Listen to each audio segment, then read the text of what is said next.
All right, no. So this young man on TikTok posed a question, and it was quite controversial. Some would say he basically brought to the point that education is no longer of value for many young Jamaicans. Take a listen. Parents, our grandparents, our predecessors lied to we when until we say all we need to do is go to school and take a book, get good grades, and come out and get a good job and live comfortably, because that's not the reality that millennials and Gen Z are facing right now.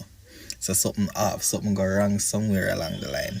You know what I'm saying? The only people who seem to live comfortably are the one them who apparently don't have no brain. The one them who never spend the time focus on school and schoolwork and none of that bullshit. So how you gonna convince the youth them nowadays when at school say what they need to do is take them book, when the reality what them observe around them is that the rich criminal them, the dunce them, are the one them who live life, and the one them who have the 8 and 9 subject sit down in some job and pay them enough to even own a proper car.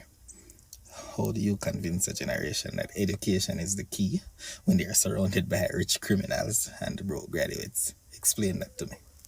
Oh wow, okay. So him share him 2 cents, and I think it was an excellent observation. And me like when people post them type of questions here on TikTok that can spark a lot of conversation and debate. And I would say I agree with him. Many of us were raised that you have to become like the doctor, lawyer, teacher, and you have to work hard and kill up yourself and all kind of stuff.